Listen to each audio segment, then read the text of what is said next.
show is over because this is a huge NFL weekend, and we are about to do the do. You got one last night, but you shouldn't even take that one. Kyle is your guy. Yeah. But you bet against Kyle just because me and Orlando Scandrick picked Cardinals. That is correct. Let's talk about it. You ought to be ashamed of yourself. Well, that's right. Let's get started with last night's game because for the second time this season, Kyler Murray and Russell Wilson went down to the wire. Kyler had a tougher time last night against the Seahawks defense and was held to only 15 rushing yards while getting sacked 3 times, including on the game-clinching 4th down play for Seattle. Now, Russ had just over 250 total yards with 2 touchdowns and no turnovers in the 28-21 win. So, Shannon, what was your biggest takeaway from last night? Well, Skip, Seattle won the ball game. They were able to run the football. Carlos Hyde coming back was a big boost for them. And they didn't have to rely so much on Russell throwing the ball 35, 40 times. He did not put the ball in harm's way. But I'm still not convinced that their defense makes them a contender. I think they can. They threw the ball. They run. Now, if they run the ball like this and can keep their defense off the field, okay, all bets are off. But I don't believe they're going to continue to be able to run the ball like this. 165 yards last night. So I thought that was the biggest difference in the ball game, and Russ not turning it over. But both of these teams, especially take Seattle, they got issues.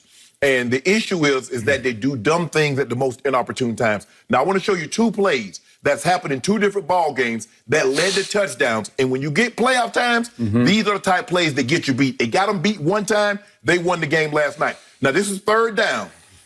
Skip, as bad as they play defensively, you get team 3rd down, you're going to get off the field. We won. We won. Watch Bobby Wagner. Okay, 15 yards. Yeah. That keep the ball, they go down the field and score. It was dumb. Last night, the ball is way over here to the left. DeAndre Hopkins is even looking around. It was really, really not smart. Exactly. Yep. 8 penalties, 79 yards. That lead to a touchdown. Luckily, it didn't come back to bite you. Arizona, Skip, I don't care what anybody says. Once that kid hurt that shoulder, he was not the same. And it seems to me, because Seattle's defense is so poor against the pass, they went into the game saying, we're going to throw the football a ton. And then once the injury, they couldn't switch midstream. And he didn't have the juice on the ball that he normally would, because he had some opportunities to make plays, and they just weren't there because of that shoulder. And I've gotten tackled like that a couple of times, and he probably got like an AC joint or something, but I broke my collarbone and separated my shoulder partially on both of them. Yep. When you get pinned like that, Skip, and you can't get out from under it, and I knew right away, you see, Skip, he got up grimacing, and every chance he get, trying to keep that shoulder warm, throwing on the sideline. But Arizona commits too many penalties, Skip. They're number 1 in penalty, number 3 in penalty yards. Skip, you can't win. You can't go far playing like that. Yep. But give Seattle credit, Skip. They showed me something. They showed me, like, look, we might not be the Legion of Boom, but we'll bow our backs. We're just not going to let you come up here and get 500 yards and do what you did last time. I thought they did a good job, a great job, not a good, maybe the best job that I've seen of containing Kyler Murray. Now, that might have had something to do with that shoulder, Skip, and not wanting to take a shot on it.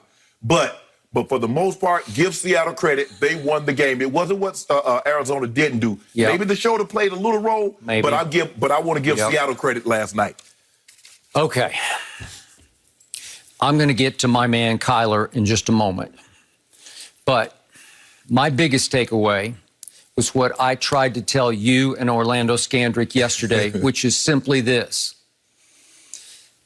In the end, you cannot write off or dismiss or underestimate 2 men in this circumstance, and that is Pete Carroll and Russell Wilson. Yeah. They have been here and done this many, many, many times before at the highest level, at the Super Bowl level.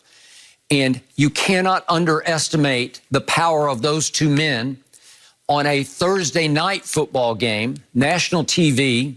Russ don't lose on Thursday. That's what I'm saying.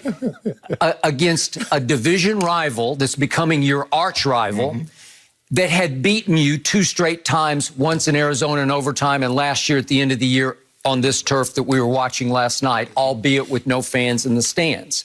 But you can't dismiss them in a game like that. And I thought both of them rose and shone in their different ways because Russ did not turn the ball over after he'd been a turnover calamity for 4 games. Yep, 10 in 3 games. So in the end, as many problems as you've continued to say they have on defense, the defense to me is not bad, as in it's not bad. I keep looking at it and I say, wait a second, if you add Carlos Dunlop to all we should show Bobby Wagner, but he's still there, and KJ Wright is still there, and Jamal Adams is there, and he's back from injury. And I look around at Trey Flowers. They've got some talent on defense where I say they're good enough to contend in the NFC. You believe that? Okay, well, this is why I believe it. They now have by far the easiest remaining schedule. So I look at it, the combined records of their final 6 opponents. Combined records, 8, 28, and 1. It's a cakewalk. Seriously, I will not at all be surprised if they win out on this schedule, and I'll whip through it in just a second. And if they did, they would be 13-3, and they would have the #1 seed, and they would have a week off for a playoff home game at home. Okay, here are their games. At Philly, maybe not. But they can win that game. They could. Then they get the Giants and the Jets back-to-back in Seattle. Right. Okay, Giants are playing much better, but still, they can win those games. Then this is the NFC least that they get to play. Then they go to Washington, maybe a little dangerous, but I don't know. They should. Then the Rams, their rival, obviously, their historical rival, more like in the division. Right. They have to go to Seattle. Right. Okay, that's the one. That's going to be the 50-50 game, but they could win it. And then they go to San Francisco, and I'm not sure what's left in San Francisco. Is the cupboard starting to look bare in San Francisco? Well, San Francisco will rise to the occasion, the division opponent, and they always do. Okay, but would you be surprised if Seattle wins out? I would not be surprised. Skip, if the defense was better, I'd say, Skip, you're right. But I think their defense, there's some offenses in there that can take advantage of their defenses. And look, are you going to tell me they're going to run the ball like they ran last night? They kept the ball away from Arizona for over 10 minutes. It's 35-25. Yep. Well, you win with that because now you only got your defense playing 25 minutes of the ball game, where your strong suit is your offense is playing 35 minutes. Now, if you give me that, you say, Skip, you tell me, Shannon, they're going to probably be, maybe not 35, but somewhere even 30-32. I said, okay, Skip. Okay. Maybe you're on to something. All right. I was impressed how they rose to that occasion last night on both sides of the ball. That's how capable they are of being a factor. Would they be an overrated #1 seed? Right. Yeah, they would be. But I think they are positioned. I think they are in the proverbial catbird seat to win the #1 seed in the NFC. But I tell you what, even if they were the #1 seed, New Orleans, Green Bay, or Tampa would have no problem whatsoever. I got you. But I'm just saying, I'm saying they are going to have to go to Seattle. Somebody's going to have to go up there and stop them. Yes.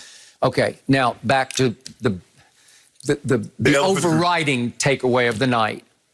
Listen, I've told you for now 3 years, Kyler Murray is just a special little player, little big man. He's a mighty might. He has such extreme quickness of foot, quickest feet I've seen since Barry Sanders. And he has a cannon of an arm that was gone early last night, to your point. So if we could see that play again, it's 5:29 left in the first quarter, and it's L.J. Collier. And I remind you, he was a late first-round pick out of TCU. He weighs 290 pounds. And it's a coverage sack because Kyler waited, and then tried to bolt, and it was too late. And Collier, as you just pointed out, that you've been through, he rolled on, he bounced on him. Yeah. And he bounced with that shoulder tucked under, the right shoulder, and it took, remember, Kyler's a smaller man. This is close to 300 pounds.